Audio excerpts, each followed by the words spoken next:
السلام علیکم ورحمۃ اللہ وبرکاتہ۔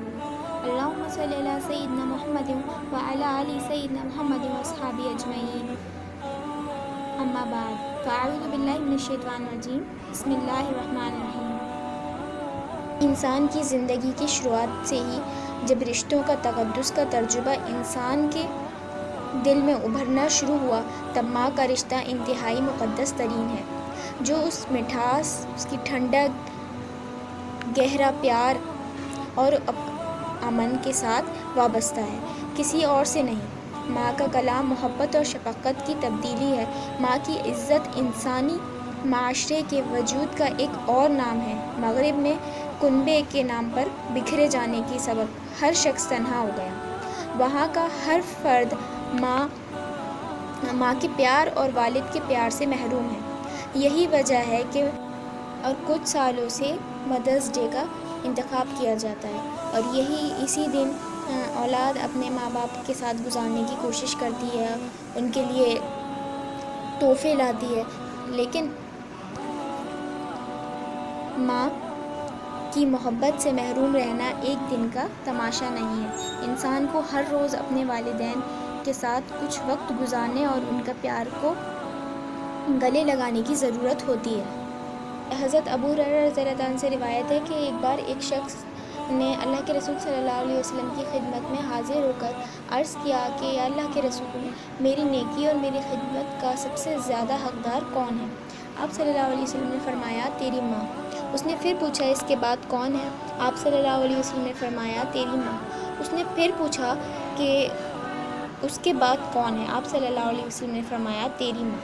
جب چوتھی بار اس شخص نے یہی سوال دہرایا تو اللہ کے رسول صلی اللہ علیہ وسلم نے فرمایا کہ تیرا باپ۔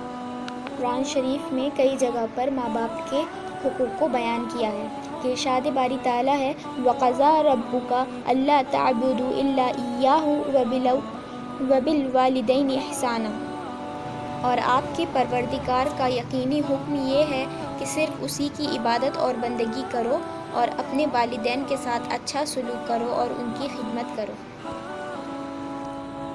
اگر وہ دونوں یا ایک بڑھاپے کو پہنچ جائیں تو انہیں اف تک نہ کہو، اور انہیں مت چھڑکو، اور ان سے میٹھا بول بولا کرو، اور ان کے سامنے شائستگی سے بازو جھکائے رکھو، اور اللہ تعالیٰ کے سامنے یہ دعا کرو، قُلْ رَبِّ ارْحَمْهُمَا كَمَا رَبَّيَانِي صَغِيرًا، کہ اے میرے اللہ، میرے ماں باپ پر رحم فرما جس طرح انہوں نے مجھے بچپن میں پالا تھا۔ دوسری جگہ پر ارشاد، انشکر لی وَلِوَالِدَيْکَ، میرے اور میرے ماں باپ کا احسان مند رہا کرو۔ ایک اور جگہ پر ارشاد ہے کہ وَإِنْ جَاهَدَاكَ عَلَىٰ أَن تُشْرِكَ بِهِ مَا لَيْسَ لَكَ بِهِ عِلْمٌ فَلَا تُطِعْهُمَا وَصَاحِبْهُمَا فِي الدُّنْيَا مَعْرُوفًا، اگر وہ دونوں تجھے اس بات مجبور کریں کہ تو میرے ساتھ شریک کرے جس کا تجھے علم نہ ہو تو اس کی بات نہ ماننا، ہاں دنیا میں اس کے ساتھ اچھی طرح سے گزر بسر کرنا۔ حضرت ابو ہریرہ رضی اللہ تعالیٰ عنہ سے روایت ہے کہ اللہ کے رسول صلی اللہ علیہ وسلم نے فرمایا کہ وہ شخص توہین اور برباد ہونے کا مستحق ہے۔ تو عرض کیا گیا کہ اللہ کے رسول کون ہے؟ مطلب کس کے بارے میں ارشاد فرمایا گیا ہے؟ آپ صلی اللہ علیہ وسلم نے فرمایا، وہ بدقسمت جو اپنے ماں باپ میں دونوں میں سے کسی ایک کے بڑھاپے کو پہنچ جائے اور جنت نہ پا سکے، یعنی ان کی فرما برداری نہ کرے اور ان کا دل خوش نہ کرے، تو وہ جنت کو نہیں پا سکتا۔ حضرت معاویہ بن جاہمہ رحمۃ اللہ علیہ سے روایت ہے کہ میرے والد جاہمہ رضی اللہ تعالیٰ عنہ رسول اللہ صلی اللہ علیہ وسلم کی خدمت میں حاضر ہوئے اور عرض کیا، میرا ارادہ جہاد میں جانے کا ہے اور اس بارے میں صلاح لینے آیا ہوں۔ آپ صلی اللہ علیہ وسلم نے ان سے پوچھا کہ تمہاری ماں ہے؟ انہوں نے عرض کیا، جی ہاں۔ آپ صلی اللہ علیہ وسلم نے فرمایا، تو پھر انہی کے پاس اور انہی کی خدمت کرو، ان کے قدموں میں تمہاری جنت ہے۔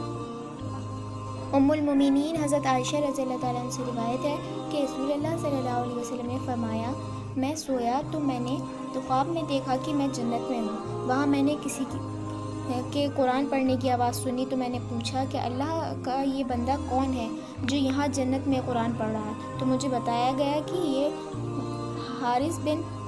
حارثہ بن نعمان ہے۔ ماں باپ کی فرمانبرداری اور ان کی عزت یہی چیز ہے کہ یہ حارثہ بن نعمان اپنے ماں کی بہت زیادہ خدمت کرنے والا اور عزت اور فرمانبرداری کرنے والا تھا۔ ربنا تقبل منا انک انت السمیع العلیم وتب علینا انک انت التواب الرحیم۔ السلام علیکم ورحمۃ اللہ وبرکاتہ۔